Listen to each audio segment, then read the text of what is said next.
आंखों के नीचे काले धब्बे आ गए हैं तो क्या करें? मैं इसका उत्तर पहले दे चुका हूं, फिर दोहराऊं। आपको सबसे अच्छा आसान उपाय मैं बता रहा हूं, वो ये, जिनको भी डार्क सर्किल है सवेरे उठें, सबसे पहला जो आपका थूक है, मुंह का लार है, इसको आंखों के नीचे लगा के मालिश करें, हल्की हल्की मालिश करें, आपके सारे डार्क सर्कल खत्म हो जाएंगे। और ये जो सुबह का मुंह का लार है, इससे आप अपने त्वचा रोग भी ठीक कर सकते हैं। खाज है, खुजली है, दाद है, सोराइसिस है, इचियोसिस है, एक्जिमा है, हर जगह इसको अप्लाई करें और हल्की हल्की मालिश करें। कोई कहेगा कि बहुत ज्यादा शरीर में है तो इतना तो थूक बनता ही नहीं है और पूरे शरीर पे लगाना पड़े तो ऐसी स्थिति में आप मुझे व्यक्तिगत रूप से शाम को 4 बजे मिलें, मैं आपको एक ऐसी दवा बता दूंगा या लिखा दूंगा जो थूक भी बढ़ा देगी और आपकी शरीर की खाज, खुजली, दाग, धब्बे सब मिटा देगी। वो व्यक्तिगत है। नींद बराबर नहीं आती, नींद बराबर नहीं आती है तो इसका माने एक ही आप जान लीजिए कि आपके शरीर में अगर वात बढ़ा हुआ है, वायु बढ़ी हुई है, तो अच्छी नींद कभी नहीं आएगी। तो इसके लिए बहुत सरल उपाय मैंने बताया था। रात को गाय का घी हल्का गर्म करके दोनों नाक में डाल के सोएं। गाय का घी हल्का गर्म करके, जब वो तरल हो जाए उतना ही गर्म करें और एक एक बूंद दोनों नाक में डालें और हल्के से खींचें, ज्यादा तेज नहीं, बस इतना करेंगे अंदर चला जाएगा। बहुत खींचने की जरूरत नहीं, क्योंकि आगे चला जाएगा, जहां नहीं जाना चाहिए वहां भी चला जा सकता है। तो हल्का खींचकर छोड़ दें और सो जाएं, भूल जाएं। फिर नींद बहुत अच्छी आएगी, खर्राटे बिल्कुल बंद हो जाएंगे, स्नोरिंग बिल्कुल खत्म हो जाएगी। नींद के समय जो खराब सपने आ रहे हैं वो सपने कभी आएंगे नहीं, अच्छे ही सपने आएंगे जब भी आएंगे। रात में नींद कभी खुलेगी नहीं, 6 घंटे के पहले आप उठेंगे नहीं कम से कम। रात की नींद खुलने का एक वो तकलीफ आ गया ना, पेशाब आती है, नींद खुल जाती है। घी डाल के सोएंगे तो रात को नींद कभी नहीं खुलेगी, 6, साढ़े 6, 7 घंटे के बाद ही खुले। और बच्चों को तो जरूर करें, इससे और एक फायदा होगा, स्मरण शक्ति बढ़ेगी। ठीक है। अभी है हाई ब्लड प्रेशर, रक्त का ऊंचा दबाव, अस्थमा, पेट की कब्जी, और इसमें भी फिर आ गया है त्वचा का कालापन, वो मैं उत्तर दे चुका हूं। अब मैं आ जाता हूं ब्लड प्रेशर हाई है। वैसे तो ब्लड प्रेशर हाई और लो होना ये काल्पनिक चीज है, कभी बाद में चर्चा करूंगा, लेकिन अगर आपके मन में बैठ गई है तो इतना ही जान लीजिए कि आपको जब लग रहा है और डॉक्टर को ही कह रहा है कि आपका बीपी हाई है, तो समझ लीजिए, इसको बागवती जी दूसरे सूत्र में कहते हैं कि रक्त की अम्लता बढ़ी हुई है, एसिडिटी बढ़ी हुई है। अब रक्त में अम्लता है तो अम्लता को खत्म करने के लिए क्षारीय चीज खाएं, क्षार चीज खाएं, क्षार। अब क्षार वाली चीजें क्या है? सबसे अच्छी क्षार की चीज है मेथी, सब्जी के रूप में भी और दाने के रूप में मेथी। दूसरी क्षार वाली चीज है, आप में से जैन है तो वो नहीं खाएंगे, लेकिन जो जैन नहीं है उनको बता देता हूं, गाजर। तीसरी क्षार वाली चीज है कोई भी ऐसा फल जिसमें रस नहीं है, सेब, केला, अमरूद, ये क्षारीय है। कोई भी ऐसे फल याद रहेगा आपको जिसमें रस नहीं है, ये सब क्षारीय है। सब्जियों में पालक क्षारीय है, बैंगन क्षारीय है, आलू के बारे में कहते हैं ना अम्लीय ना क्षारीय, वो बीच का है। तो जो सब्जियां आपको क्षारीय हैं और जो मसाले माने औषधियां क्षारीय, इनका उपयोग करें तो अम्लता अपने आप कम होगी, तो ब्लड प्रेशर कम होगा, तो ट्राइग्लिसराइड कम होगा, मोटापा भी कम होगा, सब कुछ कम होगा आपका। तो हमेशा याद रखें। तो मेथी दाने का उपयोग मैंने बता दिया है, पानी में डाल के रात को छोड़ दें, सुबह उठकर दाना चबा के खाएं, पीछे से पानी पिए। गाजर का उपयोग बता दिया, कद्दूकस में घिसें, गाजर ले लें, वो कद्दूकस की गाजर को खा लें। और क्षारीय चीज मेथी की सब्जी रोज खाएं, पालक की सब्जी रोज खाएं, हरे पत्ते की कोई भी सब्जी क्षारीय होती है, और फल जिसमें रस नहीं है वो सब क्षारीय होंगे, बस याद इतना ही रखें। तो आप अगर उपयोग करेंगे तो हाई ब्लड प्रेशर तो जाएगा ही, उसके साथ ब्लड कोलेस्ट्रॉल कम रहेगा, ट्राइग्लिसराइड कम रहेगा, मोटापा कम होगा, पेट आपका कम होगा, और उसके अंत में हार्ट अटैक आएगा नहीं। ब्लॉकेज भी है तो निकल जाए। और एक क्षारीय चीज मैं भूल गया बताना, लौकी, दूधी। सब्जियों में सबसे ज्यादा क्षारीय कोई चीज है तो दूधी, माने लौकी ज्यादा खाएं, दूधी ज्यादा खाएं, और उसका रस भी पिए, कच्ची दूधी का तो और अच्छा है। जितने भी हाई बीपी के मरीज हैं उनके। अस्थमा, अस्थमा भी जो एक बीमारी है ना, वो वायु के प्रकोप की बीमारी है। तो अस्थमा ज्यादा है तो इसके लिए जो मैं बहुत बार बोल चुका हूं, फिर बोल रहा हूं, दालचीनी, ये क्षारीय है, दालचीनी का उपयोग करें शहद के साथ। शहद क्षारीय है तो दालचीनी, शहद। शहद नहीं ले सकते तो गुड़। ये जो नारियल होता है ना, नारियल, मैंने आपको थोड़ी देर पहले एक बात कही है और मुझे याद आ गई, तो मैंने आपसे कहा जो भी फल में रस नहीं है वो क्षारीय है और जो भी फल में रस है वो अम्लीय है। लेकिन ये नारियल अद्भुत फल है जो क्षारीय है रस होते हुए भी। तो ये क्षारीय है। अब ये क्यों है, ये बाद का विषय। तो आप अगर अस्थमा से शिकार हैं, दमा के शिकार हैं, तो नियमित रूप से नारियल खाइए, हरा नारियल खाइए, कच्चा नारियल जिसको कहा जाता है, चबा चबा के खाइए। कितना खाएं जी? एक दिन में 50 ग्राम तक खा सकते हैं चबा चबा। तो दालचीनी और गुड़ लिया और नारियल चबा के खाया, 3 महीने के बाद आपका अस्थमा जड़ से खत्म होगा, वो 40 साल पुराना हो तो भी। इसके बाद बाकी तो आंखों की। मुंह में छाले बहुत रहते हैं। ये मुंह में छाले बहुत रहते हैं, इसका माने पेट आपका साफ नहीं है, बड़ी आंत आपकी कचरे से भरी हुई है। तो मुंह में छाले रहते हैं तो सुबह सुबह का जो मैंने नियम बताया ना, पानी उठते ही पिए, घूट घूट पिए, तो छाले अपने आप खत्म। जैसे ही बड़ी आंत साफ हो जाएगी छाले कभी नहीं आएंगे। और अगर आपको ये करने के बाद भी छाले में आराम नहीं मिल रहा है तो आपको एक सरल आसान दवा बता देता हूं जो होम्योपैथी की दुकान में मिलती है, जो बड़ी आंत को सबसे जल्दी से साफ कर देती है। उस दवा का नाम है बोरेक्स। सुहागा, सुहागा आप सब जानते हैं ना, सुहागा आंत को साफ करने वाली सबसे तीव्र दवा है, तीव्र। इसी का डाइल्यूशन करके होम्योपैथी में बनाया बोरेक्स। तो ले लें, किसी भी होम्योपैथी की दुकान से खरीद लें, 30 पोटेंसी में या 200 पोटेंसी में। इसके 3 ही खुराक लेंगे तो जीवन भर के लिए छाले की बीमारी आपकी आएगी नहीं, क्योंकि यह तुरंत बड़ी आंत को साफ करता है। पानी करेगा, धीरे धीरे करेगा। बोरेक्स तो एक ही दिन में काम करता है, लेकिन बागवट जी कहते हैं ये एक ही दिन का चक्कर छोड़ना चाहिए, तुरंत हर चीज का रिजल्ट मिल जाए। वो कहते हैं जीवन में कोई भी चीज फास्ट है ही नहीं, हर चीज स्लो है। तो कोशिश करिए पानी से ठीक करें, और अगर आप बहुत परेशान हैं तभी बोरेक्स का इस्तेमाल करें। और यह दवा हमेशा पानी में डाल के लें, 1 बूंद डाल दें पानी में और उस पानी के 3 हिस्से करके उसको पी लें। 1 कप पानी हो, आधा कप पानी हो, 1/4 कप पानी हो। अभी आगे का एक प्रश्न। अच्छा, गाय के मूत्र के बारे में मैंने आपसे कहा था, तो उस पर प्रश्न आए हैं 4-5। गोमूत्र सही गाय का है या उसको कोई बीमारी है, किस तरह की प्रॉब्लम हो सकती है, अगर गोमूत्र सही नहीं है तो उस हाल में क्या करना चाहिए। मैं आपको विनम्रतापूर्वक एक एक्सपेरिमेंट जो हमने किया वो बता देता हूं। गाय को हमने 6 साल जहर खिलाया। एक गाय पर यह एक्सपेरिमेंट हमने किया, 6 साल जहर खिलाया, सबसे खराब जहर खिलाया, उसका नाम है संखिया, अंग्रेजी में कहते हैं आर्सेनिक। तो हमने गाय को दिया, चारे में मिलाकर दिया, बहुत मामूली मात्रा में, क्योंकि हम जानते हैं ज्यादा देंगे तो गाय मर जाएगी। हमें यह देखना था कि ये थोड़ा थोड़ा जहर देते हैं तो उस पर असर क्या आता है। तो 6 साल जिस गाय पर हमने ये प्रयोग किया वो गाय अभी भी जीवित है, अभी भी जीवित है और स्वस्थ है, तंदुरुस्त है। हमने हर बार उसको संख्या दिया और हर दिन उसके मूत्र में टेस्ट किया, आया कि नहीं आया, क्योंकि ऐसे कहते हैं ना, खाओ तो सब कुछ आने ही वाला है मूत्र में और ब्लड में। तो 6 साल लगातार उसको संख्या खिलाने के बाद भी उसके मूत्र में 1.0000 में चले जाएं, उतना भी संख्या कभी नहीं आया। अद्भुत है ये। अब मुझे पुरानी बात इसमें जोड़नी है। बहुत लोग कहते हैं ना गाय के गले में शंकर भगवान का निवास है, वो शायद शंकर जी ने पी लिया। शंकर जी तो मशहूर है ना खराब से खराब जहर पीने के लिए, तो शायद गले में शंकर जी हैं गाय के, तो वहीं रुका। और सच में हमने ये देखा, इसमें मैं एक्सेजरेशन नहीं कर रहा हूं, आप चाहें तो वो गाय कभी भी आके देख सकते हैं।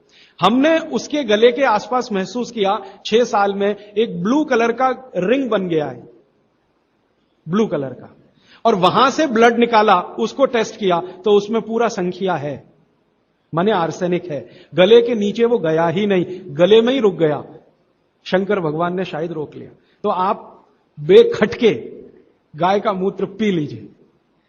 आपके दिल में ऐसा लग रहा है वो कचरा खा रही है, आप चिंता मत करिए, ये कचरा जाएगा नहीं उसके मूत्र तक। भगवान ने उसके शरीर में ऐसी व्यवस्था करके रखी हुई है।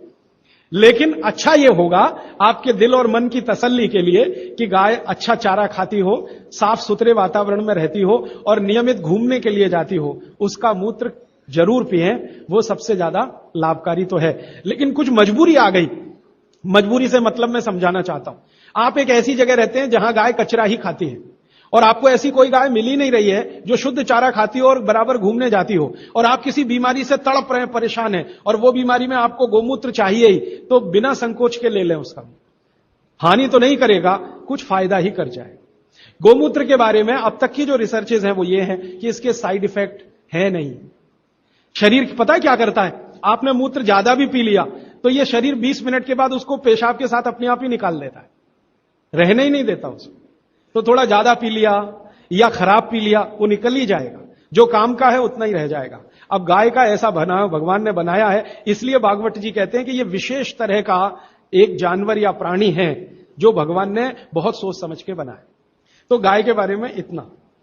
अच्छा, अर्थराइटिस के लिए किसी ने पूछा है, अर्थराइटिस के अब जितने भी प्रश्न आएंगे उनका एक ही साथ ही उत्तर है कि अर्थराइटिस की समस्या अगर बहुत गंभीर है और डॉक्टर आपको कोई ये कह रहा है कि जी ऑपरेशन करा लो, तो हाथ जोड़कर कहता हूं ऑपरेशन तो कभी मत कराना, क्योंकि आप जिस स्थिति में हैं उससे भी ज्यादा खराब हो जाएगी।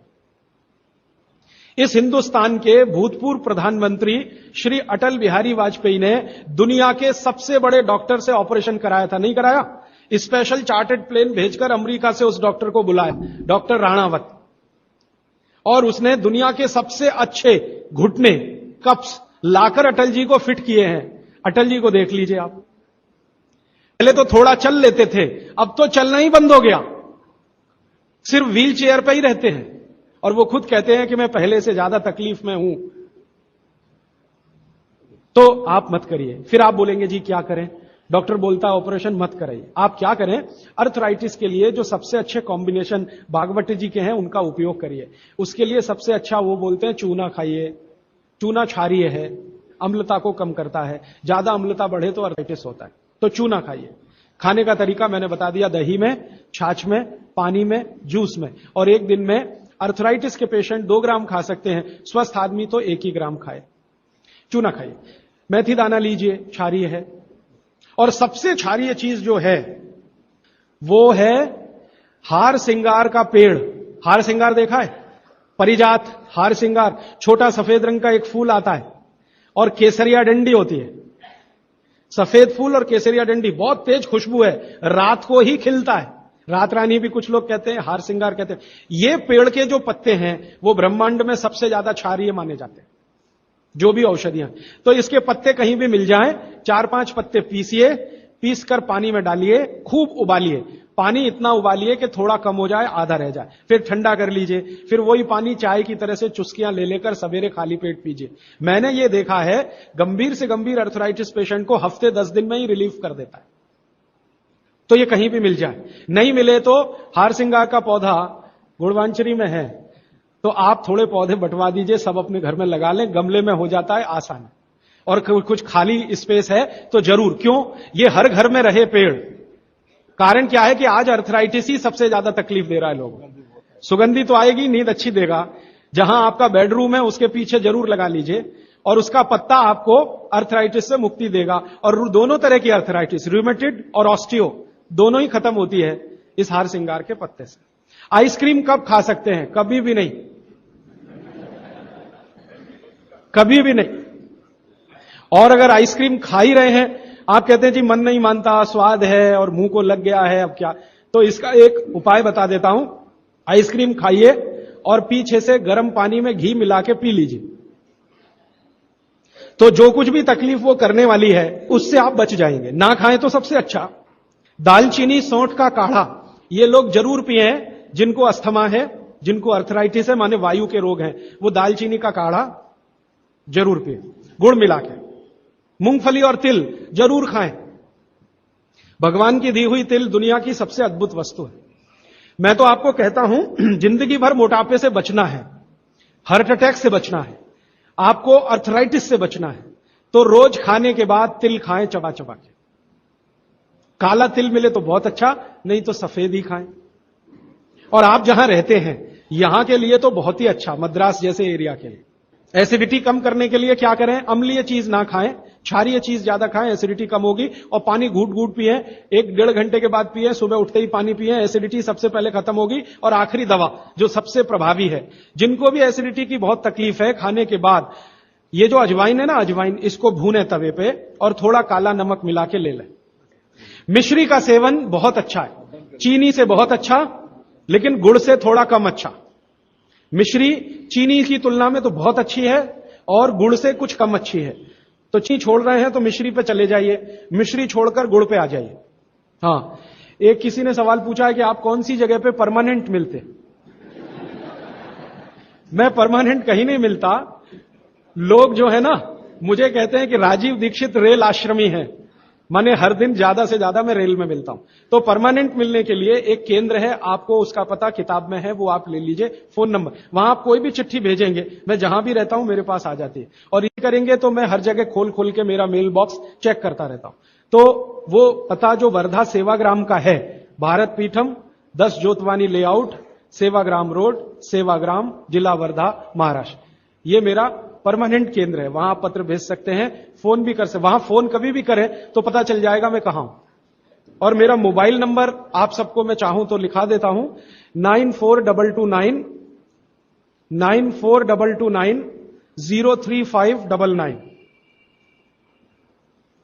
9422903599।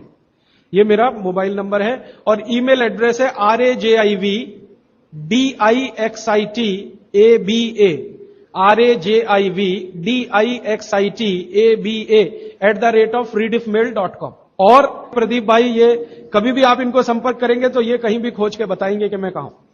अभी मेरे पास एक प्रश्न है, वो इस समय के विषय से तो नहीं जुड़ा, लेकिन मैं जोड़ के जरूर उत्तर दे देता हूं। आजकल हमारे घरों में पेप्सी कोक से भी ज्यादा नूडल्स खाया जा रहा है। पेप्सी कोक कम हुआ है पिछले 2-3 साल में, अच्छा हुआ। नूडल्स खाया जा रहा है। तो नूडल्स के बारे में आपको एक जानकारी दे दूं कि सबसे खराब वस्तु अगर खाने की कोई हो सकती है, कचरे में कचरा, तो वो यही है नूडल्स।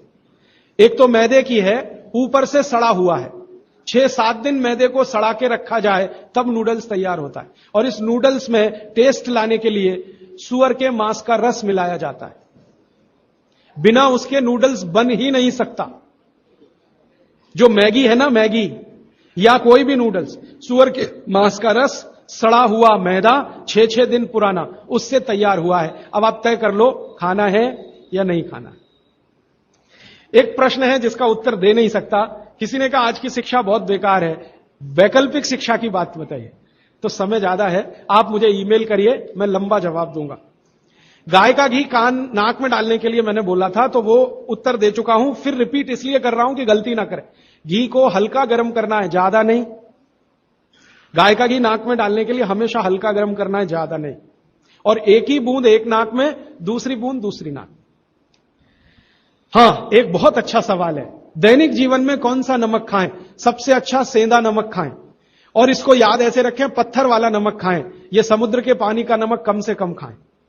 पत्थर वाला नमक एक तो सेंधा नमक है, दूसरा नमक है जो काला नमक है, ये आप ज्यादा उपयोग करें। मेरा तो कहना है कि आज से ही घर में नमक तो तुरंत बदल दें। बदलते ही आपको असर दिखाई दे जाएगा। आपको जो तकलीफ है ना ब्लड प्रेशर की, अर्थराइटिस की, ये नमक बदलने से ही बहुत आराम दे देगी आप। तो सेंधा ही नमक।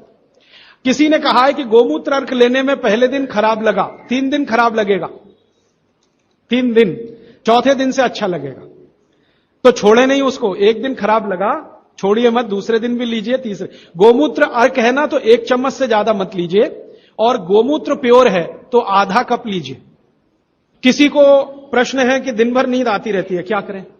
वैसे तो नींद आए तो अच्छा है, लेकिन दिन भर नींद आए तो अच्छा नहीं है, तो क्या करें? इसका मतलब यह है कि आपके शरीर में एक क्षार बहुत कम है, और यह वही क्षार है जो आपको सबसे ज्यादा मिलता है चूने से। जिनको दिन भर नींद आती है वो चूना खाएं, मट्ठे में मिला के, छाछ में मिला के। नारियल का तेल बालों में जरूर लगाएं। किसी ने पूछा है, लगाएं? जरूर लगाएं। नारियल का तेल आप खा भी सकते हैं, क्योंकि आप चेन्नई में रहते हैं। अगर आप पटना में रहेंगे तो नहीं खा सकते नारियल का तेल, चेन्नई में रहते हैं तो जरूर खा सकते। मालिश करना चाहें जरूर करें। डायबिटीज के लिए क्या करें? डायबिटीज का जो सबसे अच्छा उपाय मैंने बताया था, मेथी दाना और त्रिफला चूर्ण। त्रिफला चूर्ण माने हरदे, बहेड़ा, आंवला, 1-2-3 अनुपात वाला त्रिफला चूर्ण 1 चम्मच, मेथी दाना 1 चम्मच, दोनों मिलाकर गर्म पानी में रात को रख दें। सवेरे उठकर इस पानी को पी लें और उसमें जो कुछ है चबा के खा लें। 3-4 महीने नियमित करेंगे, ब्लड शुगर नॉर्मल आने की पूरी संभावना है। और नहीं आए 3-4 महीने में ब्लड शुगर नॉर्मल, तो एक मुझे ईमेल जरूर करें या फोन करें। शुगर खाना नहीं खाना, चीनी बिल्कुल बंद कर दीजिए, क्योंकि यही अकेली चीज है जो पचती नहीं आसानी से। बाकी चीनी छोड़कर कुछ भी खाइए। पथरी अगर है शरीर में, और थायराइड, थायराइड का सबसे अच्छा उपाय है धनिया पत्ता है ना, धनिया पत्ता, इसकी चटनी। धनिया पत्ते की चटनी बनाइए, पानी में मिला के पी जाइए, पानी गुनगुना रहे। कितनी चटनी? 1 चम्मच चटनी, उसमें कुछ डालिए मत, नमक मिर्ची कुछ मसाला नहीं, खाली धनिया पत्ते की चटनी। और जब तक धनिया मिल रहा है तो ये हरे पत्ते की चटनी, धनिया मिलना बंद हो जाए तो सूखा धनिया। ये धनिया जो है ना, थायराइड की सबसे अच्छी दवा मानी जाती है। पथरी जिसको भी है वो चूना कभी ना खाएं, ये याद रख। कहीं भी शरीर में पथरी है तो चूना कभी ना खाएं। तो फिर क्या खाएं? एक दवा है पत्थर तोड़ दवा, क्या बोलते हैं आप उसको? पाखंड भेद। शोभाकांत जी के यहां वो दवा है पाखंड भेद, कहीं भी मिल जाएगा। तो आप इसका काढ़ा बना के पिए। ये जो पाखंड वेद है ना, इसका काढ़ा पानी में डाल के उबाल के, और ये दवा आसानी से होम्योपैथी में उपलब्ध है। और इसी दवा का होम्योपैथिक नाम है बर्बेरिस, बर्बेरिस वल्गैरिस। पाखंड वेद का बोटेनिकल नाम है बर्बेरिस वल्गैरिस। ये किसी भी होम्योपैथी की दुकान में मिलेगा। वो पूछेगा कैसे दूं, तो कहना मदर टिंचर में दो।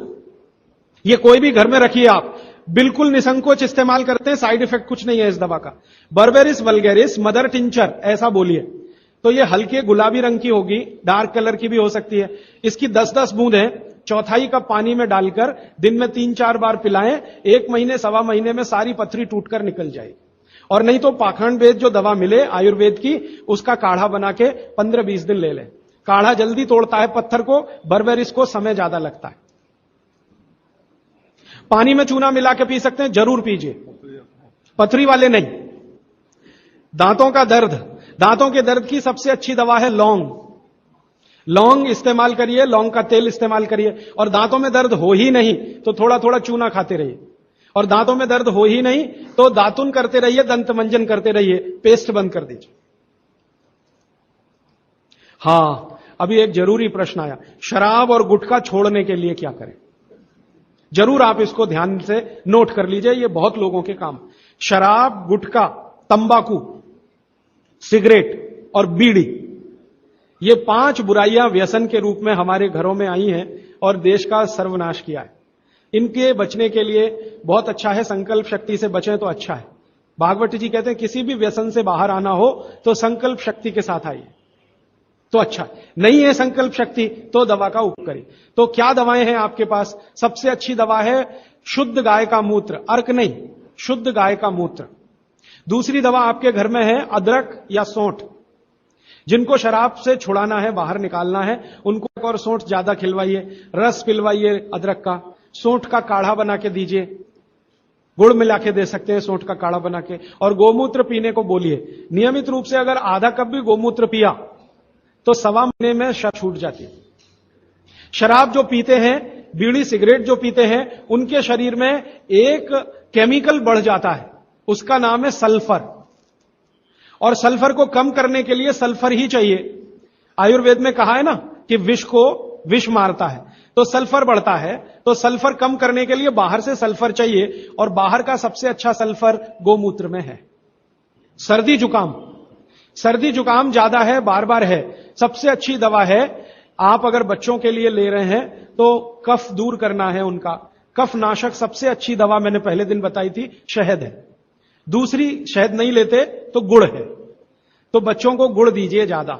एक उनको चूना भी दे सकते हैं, चूना कफ का भी नाश करता है, वात का तो करता ही है, कफ का भी करता है, तो चूना दे सकते हैं। गाय का घी नाक में डाल सकते हैं। हल्दी जबरदस्त कफ नाशक है, तो दूध में हल्दी मिलाकर दीजिए।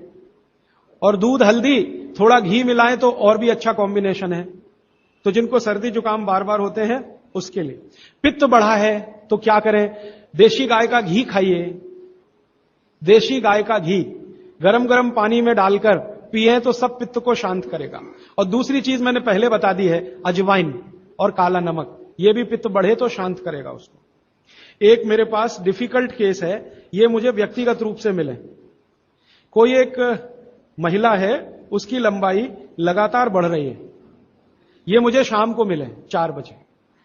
बाल उड़ गए तो क्या करें, बाल कम हो गए तो क्या करें, बाल झड़ रहे हैं तो क्या करें? तीनों में एक उपाय है, दही को तांबे के बर्तन में रखें, 5-6 दिन खूब खट्टा हो जाए, हरा हरा हो जाए तो इसको बालों में मालिश करें। 1 घंटे के बाद बालों को शीकाकाई से धोएं।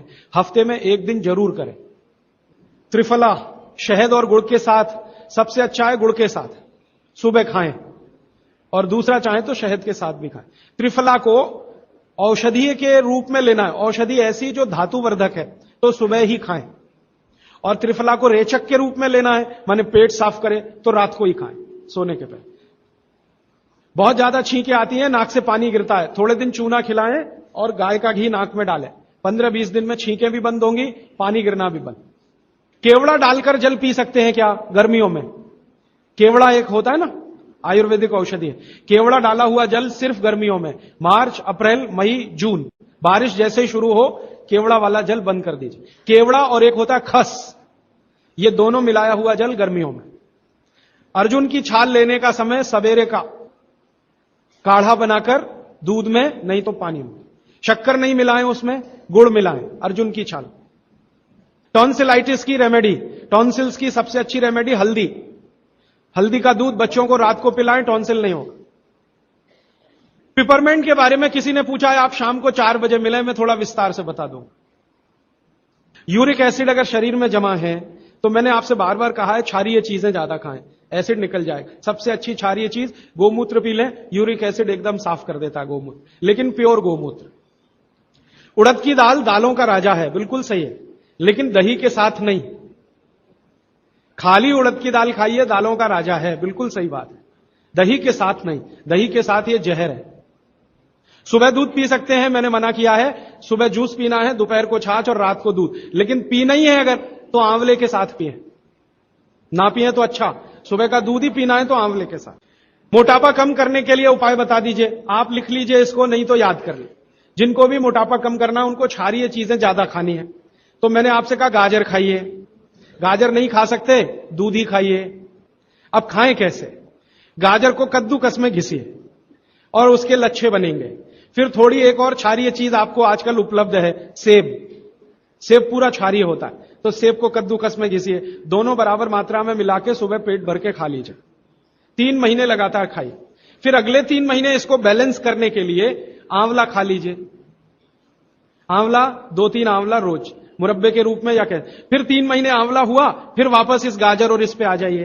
तो साल भर अगर आप करेंगे तो बहुत आराम से 1/3 वजन तो आपका घट ही जाएगा, हो सकता है किसी का आधा भी हो जाए। ह्यूमन यूरिन के बारे में आपने पूछा, मैंने पहले ही बताया, अगर आप शाकाहारी हैं तो अपने मूत्र का भी इस्तेमाल कर सकते हैं, लेकिन गोमूत्र उससे हमेशा बेहतर है। बच्चे पेशाब करते हैं बिस्तर में, इसके लिए क्या करना? खजूर खिलाइए, खजूर छोटे छोटे टुकड़े काटकर बच्चों को खजूर दूध में डालकर, छोटे छोटे टुकड़े दूध में डालकर उबालिए, खूब उबल जाए, फिर वो दूध पिलाइए, खजूर खिलाइए, तो रात का बिस्तर का पेशाब उनका बंद हो जाए। वो एक प्रश्न है, वो कब्जियत से जुड़ा हुआ है, वो ये कहते हैं कि जल्दी से संडास उतरती नहीं है, क्या करें? रात को त्रिफला चूर्ण खा के सो जाइए, नहीं तो दूध में घी मिलाकर पी लीजिए, ये सबसे अच्छा है। दूध में घी मिला के रात को सोने से पहले पिएं तो सवेरे संडास बहुत आसानी से उतरती है और सबसे कम समय में पेट साफ होता है। नहीं तो त्रिफला भी ले सकते हैं 3 महीने। देखिए एक नियम हमेशा याद रखिए, जो मैं बार बार कह, लगातार कोई भी दवा आयुर्वेद की 3 महीने से ज्यादा मत खाइए, और अगर जरूरत पड़ रही है तो थोड़े दिन ब्रेक दे दीजिए, 15 दिन का, 10 दिन का, 20 दिन का ब्रेक के बाद फिर अगले 3 महीने ले सकते हैं, फिर ब्रेक दे दीजिए। फिर ये नियम बहुत जरूरी है, नहीं तो तकलीफ बहुत दूसरी भी हो सकती। पीठ की हड्डी में दर्द है, चूना, चूना खाइए। बच्चों को खांसी की एलर्जी अगर है तो नियमित रूप से, मैंने कहा ना, ऐसी चीजें दीजिए, कफनाशक है, सूंठ है, पान का पत्ता है, शहद है, गुड़ है, ये सभी कफनाशक हैं। कितनी उम्र के बच्चों को त्रिफला दिया जा सकता है? अगर छोटे बच्चे हैं तो त्रिफला ना देकर आंवला दीजिए, और त्रिफला देने का समय अगर शुरू कर रहे हैं बच्चों को तो थोड़ा 3-4 साल हो जाने दीजिए उनका, 3-4 साल के पहले दे सकते हैं तो आंवला दीजिए। और वैसे तो मेरा कहना है 14 साल की बच्चों को आंवला ही अच्छा है, त्रिफला उनको ना ही दें, त्रिफला एक उम्र के बाद ही सबसे अच्छा होता है। बहुत अधिक उम्र में घुटनों का दर्द, कमर का दर्द, तरीका मैंने वही बताया, चूना सबसे अच्छा है, अधिक उम्र में चूना सबसे अच्छा, अर्थराइटिस के लिए, घुटनों के दर्द। एड़ी का दर्द और कोहनी का दर्द तो ऐसे ही मिट जाएगा जब पानी घूट घूट पीने लगेंगे। जल्दी भूल जाएं, स्मरण शक्ति कम हो, गाय का घी नाक में डालना सोते समय। नींद जल्दी ना आए तो क्या करना? गाय का घी नाक में डाल के सोना। हां, एक बहुत इंटरेस्टिंग प्रश्न आया, वो पहले दिन का जो मेरा व्याख्यान था कि फ्रिज का क्या करें। तो मैंने तो बोला था कि ये बंद कर दें। अगर आपका दिल नहीं मानता बंद करने के लिए, क्योंकि मैंने कहा ना हिंदुस्तानियों में एक बुरी आदत है कचरे को इकट्ठा करने की। घर में डिब्बे डिब्बी इतने इकट्ठे रहते हैं, तू पड़े रहते हैं, फेंकते नहीं हमें, हमेशा ये सोचते हैं कभी काम आएंगे कभी काम आएंगे। तो ये चक्कर घुस गया। अब पता नहीं ये अंग्रेजों के समय से आया या पुराना। तो फ्रिज भी वैसी ही कोई चीज है। तो एक बहन ने या किसी ने सवाल ये लिख के भेजा है कि फ्रिज में से हमने सब्जी निकाल के 48 मिनट रख दी, तो अब उपयोग कर सकते हैं? हाँ, कर सकते हैं। उसको शायद ये बात अच्छे से समझ में आई। वो 48 मिनट का जो किस्सा मैंने बताया ना, तो वो चाहती नहीं है कि फ्रिज घर के बाहर जाए, किसी तरह इसका उपयोग होता रहे। तो ये मजबूरी का खेल है, लेकिन कर लीजिए कि आप कुछ भी जो रखा है फ्रिज में, अगर उसको पकाना चाहते हैं, खाना चाहते हैं, तो निकाल के 48 मिनट रख दीजिए, फिर उसका उपयोग कर लीजिए सब्जी के रूप में। नहीं तो एक चीज मत करिए कभी भी, कोई भी चीज एक बार गर्म करके आपने फ्रिज में तो दोबारा गर्म मत करिए। वो दूध हो या सब्जी हो या दाल हो, करिए ही मत। क्या करना, निकाल के रख दीजिए, 48-50 मिनट रखी रहे, वो अपने आप थोड़ी गर्म हो जाएगी प्रकृति की गर्मी से, फिर वही खा लीजिए। गर्म तो दोबारा बिल्कुल मत करिए। फ्रिज के दूध को दोबारा गर्म कभी मत करिए, फ्रिज की दाल को दोबारा गर्म कभी मत करिए, फ्रिज की सब्जियों को दोबारा गर्म मत करिए। चटनी भी फ्रिज में से निकाल के रख के खाइए। दही भी फ्रिज में दही रख देते हैं, 48 मिनट रखा रहने दीजिए, फिर आप उसका उपयोग करिए। तुरंत निकाल के और छाछ बना के वो बिल्कुल मत करिए।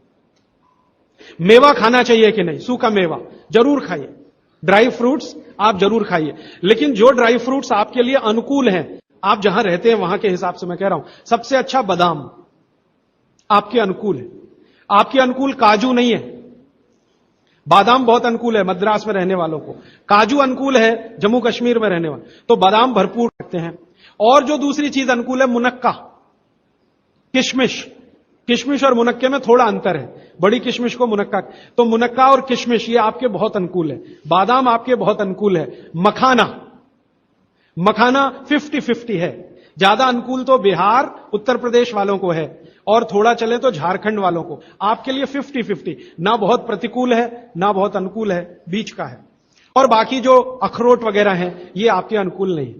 अखरोट खाना चाहिए हमेशा ठंड में रहने वाले लोगों को, आपके लिए अखरोट बिल्कुल अनुकूल नहीं। और ड्राई फ्रूट्स क्या खाते हैं आप? चिरौंजी, चिरौंजी क्या कहते हैं उसको? जो चिरौंजी है वो आपके लिए अनुकूल है, चेन्नई के आसपास के लोगों के लिए अनुकूल है, वो आप खा सकते हैं। और ड्राई फ्रूट शायद इसके आगे हैं, हां, केसर। केसर अगर आप खाएं, वैसे तो औषधि है, ड्राई फ्रूट नहीं, लेकिन ये 3 महीने के आगे नहीं खा सकते, नवंबर, दिसंबर, जनवरी, और दूध में मिला के। मिश्री, पिस्ता, पिस्ता 50-50 है। अंजीर बहुत अनुकूल है सिर्फ एक ही किस्म के लोगों के लिए। इसको मैं आपको कहता हूं, जरा ध्यान से सुनो। जिनको शरीर में शक्ति की कमी लगती है, शक्ति की कमी लगती है, ताकत कम है, शक्ति कम है, उनके लिए अंजीर बहुत फायदे की है। लेकिन जिनको पहले से ही ताकत है वो ना खाएं इसको। चेंदारू क्या होता है? एप्रिकॉट, हाँ, एप्रिकॉट आपके लिए ठीक है, आप खा सकते हैं एप्रिकॉट। हाँ, एक सुझाव है, प्रश्न नहीं है, और वो सुझाव मुझे स्वीकार है। वो ये कहते हैं कि आप चले गए उसके बाद क्या?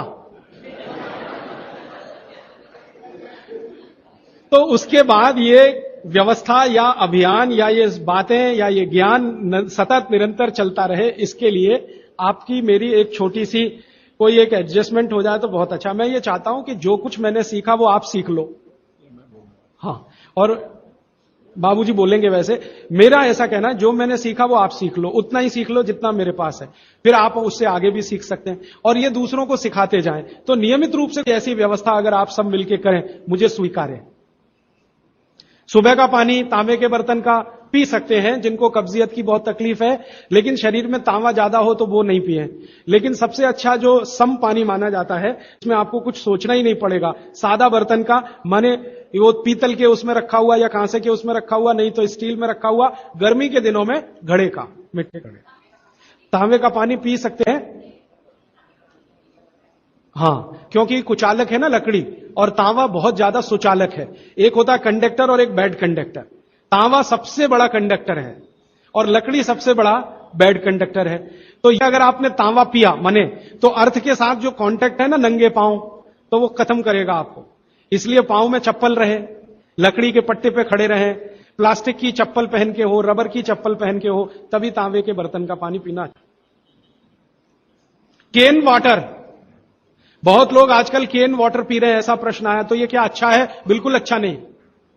तो आप बोले फिर क्या करें? आपके घर जो पानी आ रहा है टैप वाटर, इसको खूब अच्छे से उबाल लें, उबाल कर इसको रख लें, फिर उसी को पिएं। ये केन वाटर से 1000 गुना अच्छा है।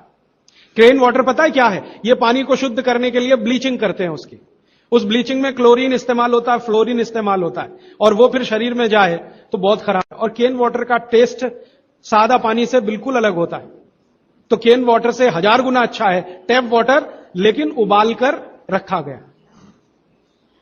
हां, एक सवाल आ गया है जो अब तक किसी ने नहीं पूछा, शायद आपको पूछने के लिए मन में तो होगा, लेकिन आपने क्यों नहीं पूछा। महिलाओं से संबंधित यह सवाल है मेंसेस पीरियड का। 2 सवाल आए हैं। एक तो यह है कि व्हाइट डिस्चार्ज बहुत हो तो क्या करें। तो इसके लिए आप ऐसा करिए, एक आयुर्वेद की दवा इस्तेमाल करिए, उसका नाम है शतावरी। शतावरी कहीं भी मिलती है आयुर्वेद की दुकान। शतावरी चूर्ण के रूप में ले लीजिए। इस शतावरी चूर्ण को दूध में मिला लीजिए और रात को जरूर पीजिए। दूध हल्का गर्म रहे, और शतावरी डाल के दूध उबाल भी सकते हैं, फटता नहीं। शतावरी, जिनको भी व्हाइट डिस्चार्ज की समस्या है, शतावरी। और दूसरी कि जब भी मेंसेस पीरियड आता है बहुत दर्द होता है, तकलीफ होती है, इचिंग बहुत होती है, तरह तरह की खुजलियां होती है शरीर में, गुस्सा बहुत आता है, चिड़चिड़ापन वगैरह वगैरह। तो आपका जब भी मेंसेस पीरियड होता है तो आपके शरीर में वायु बहुत बढ़ी हुई है, पित्त भी थोड़ा बढ़ा हुआ रहता है। इसका बहुत आसान उपाय मैं बता देता हूं, भागवत जी का है, मेरा नहीं। वो ये कहते हैं कि मेंसेस पीरियड में सब कुछ ठीक रहे, समय से आए समय से जाए, ज्यादा रक्त ना निकले और कम भी ना हो। इस सब चीज ठीक रखने के लिए गरम गरम पानी में, जो इतना गरम हो जैसे चाय होती है, घी मिला के पिए। गरम गरम पानी में, खूब गरम पानी में, गाय का घी आपके घर है तो बहुत अच्छा, नहीं तो कोई भैंस का भी चलेगा, 1 चम्मच मिलाएं, आधा गिलास खूब गर्म पानी खौलता हुआ घी मिला दें, थोड़ा पीने लायक हो जाए उतनी देर रखें, फिर उसको चुस्कियां ले लेकर पिएं। अगर आपका मासिक 5 दिन चलता है, 4 दिन चलता, 3 दिन, दिन से मतलब नहीं, जितने दिन चलता उतने दिन। कितनी बार पी सकते हैं? दिन में 2 या 3 बार पी सकते हैं। तो अगर आपने ये शुरू किया तो सब कुछ आपका नॉर्मल हो जाएगा, सब कुछ। मेनोरेजिया है तो ठीक होगा, मेट्रोरेजिया तो ठीक होगा, सब ठीक हो जाएगा। मैं ज्यादा नहीं कहना चाहता, आप सब समझदार हैं। हर चीज आपकी दुरुस्त और तंदुरुस्त रहेगी। डिस्चार्ज व्हाइट है तो शतावरी लेना है, और पानी में घी मिला के किसी भी दूसरी प्रॉब्लम के लिए, मेंस पीरियड, ये घी पानी मेंसेस पीरियड में ही पिए। इसको ध्यान से सुने। मेवा से वेट बढ़ता है, काजू को छोड़कर किसी भी मेवा से वेट नहीं बढ़ता। काजू ही है जो वजन बढ़ाता है, बाकी कोई भी सूखा मेवा वजन नहीं बढ़ाता। मुंह से बदबू आती है तो समझ लो पेट साफ नहीं है, तो रात को त्रिफला खा के सो, नहीं तो दूध और घी मिला के पियो, सुबह उठते ही पानी पी लो, मुंह की बदबू बंद। हाथ पैर सुन्न हो जाते, मतलब चूना खाते रहिए। हां, अब ये एक सवाल ऐसा है कि चूने से जीभ फट जाती है, तो आप चूना अगर सीधे जीभ पे खाएंगे तो फटेगी, पानी में डालकर खाएंगे कभी जीभ नहीं फटेगी, दही में डालकर खाएंगे नहीं फटेगी, मट्ठे में पिएंगे तो नहीं फटेगी, जीभ पर चाटेंगे चूना तो जरूर जीभ फटेगी। टीबी पेशेंट है, ट्यूबरकुलोसिस, तो आप जरूर उनको गोमूत्र पिलाइए। अगर खाली गोमूत्र, शुद्ध गोमूत्र, अर्क नहीं, खाली गोमूत्र आपने पिला दिया तो 3 से 4 महीने में टीबी जड़ से ठीक होती है। दही में, या तो छाछ में, या तो पानी में, नहीं तो पान में। चूना ये पान में जो खाते हैं वही।